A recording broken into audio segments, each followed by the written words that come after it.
Welcome to MB classes. 8th class physical సైన్స్కి సంబంధించి notes చెప్పుకుంటున్నాం కదా. సో 6th లెసన్ పదార్థాలు, లోహాలు, అలోహాలు. పార్ట్ 1లో మనం ఏం చెప్పుకున్నాం? లోహాలు, అలోహాల యొక్క భౌతిక ధర్మాలు, అలాగే లోహాలు, అలోహాలు ఆక్సిజన్తో చర్య మరియు నీటితో చర్య, ఆమ్లాలతో చర్య, క్షారాలతో చర్యకు సంబంధించినవి చెప్పుకున్నాం కదా ఈక్వేషన్స్. అలాగే ఇప్పుడు స్థానభ్రంశ చర్యలు చూద్దాము. కాఫర్ సల్ఫేట్ ప్లస్ జింక్ గుళికలు కలిస్తే ZnSO4 మనకి వెలువడుతుంది, కాఫర్ వస్తుందన్నమాట.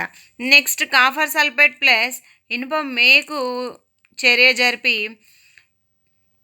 ఫెర్రస్ సల్ఫేట్ ప్లస్ కాఫర్ వస్తుంది. రంగులు ఇంపార్టెంట్, బిట్ అడిగే ఛాన్స్ ఉంటుంది. రంగు చూడండి.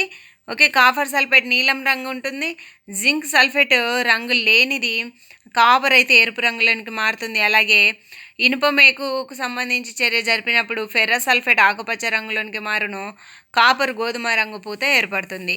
నెక్స్ట్ జింక్ సల్ఫేట్ కాఫర్ ముక్కలు, ఐరన్ సల్ఫేట్ కాపర్ ముక్కలు, జింక్ సల్ఫేట్ ఐరన్ మేకు, ఇవి ఎలాంటి మార్పు అనేది జరగదు. అది ఎందుకు అనేది తెలుసుకుందాం. జల ద్రావణంలో ఒక లోహం మరొక లోహాన్ని దాని సమ్మేళనం నుండి స్థానభ్రంశం చెందును. జింక్ కాఫర్ సల్ఫేట్ నుండి కాఫర్ను స్థానభ్రంశం చెందించి నీలిరంగు అదృశ్యమైపోయి జింక్ సల్ఫేట్ ఏర్పడి తర్వాత కాపర్ ఎరుపు రంగును మారింది కదా. చూడండి, రాగి పొడి అడుగున ఎర్రని పదార్థంగా అవక్షేపం చెందింది, అదే కాపర్. అలాగే నెక్స్ట్ రాగి ఇనుము కంటే జింక్ ఎక్కువ చర్యాశీలత గలది. చూడండి, రాగి ఇనుము కంటే జింక్ ఎక్కువ చర్యాశీలత గలది. ఎక్కువ చర్యాశీలత గల లోహం తక్కువ చర్యాశీలత గల లోహాన్ని స్థానభ్రంశం చెందిస్తుంది. ఎక్కువ చర్యాశీలత గల లోహం తక్కువ చర్యాశీలత గల లోహాన్ని స్థానభ్రంశం చెందిస్తుంది. ఇప్పుడు మీకేమర్థమైంది? ఇవి ఎందుకు చర్య జరగలేదు, నో చేంజ్ అని ఎందుకు రాసామంటే, జింక్ ఇప్పుడే చెప్పుకున్నాం కదా, జింక్ ఎక్కువ చర్యాశీలత గలది. ఎక్కువ చర్యాశీలత గల జింక్ అనేది కాపర్ జింక్ని దాని ప్లేస్ని స్థానభ్రంశం చెందించలేదు. ఎందుకు? కాపర్ సల్ఫేట్కి చర్యాశీలత తక్కువ, సో అందుకని ఎలాంటి మార్పు జరగలేదు.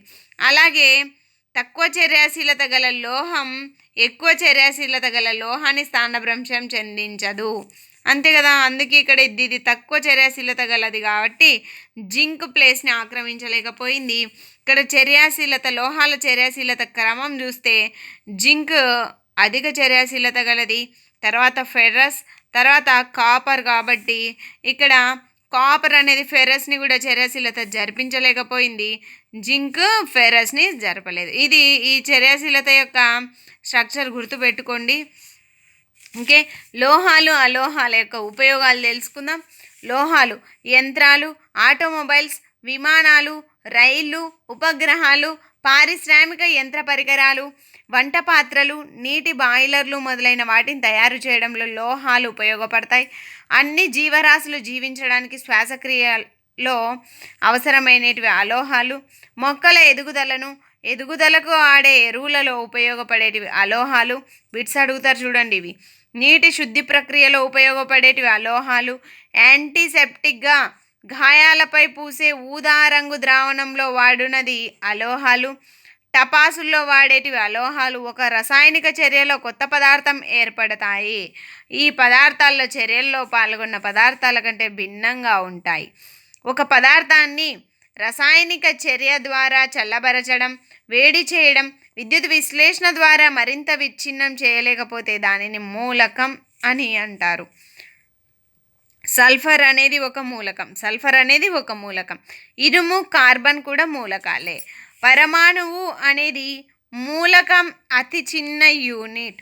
ఒక మూలకం యొక్క నమూనా ఒకే రకమైన పరమాణువును కలిగి ఉంటుంది. మూలకంలోని భౌతిక మార్పుల వల్ల ఒక మూలక పరమాణువు ప్రభావితం కాదు. ద్రవ సల్ఫర్ పరమాణువు, ఘన లేదా వాయు రూపంలోని సల్ఫర్ పరమాణువు కూడా ఒకేలా ఉంటాయి.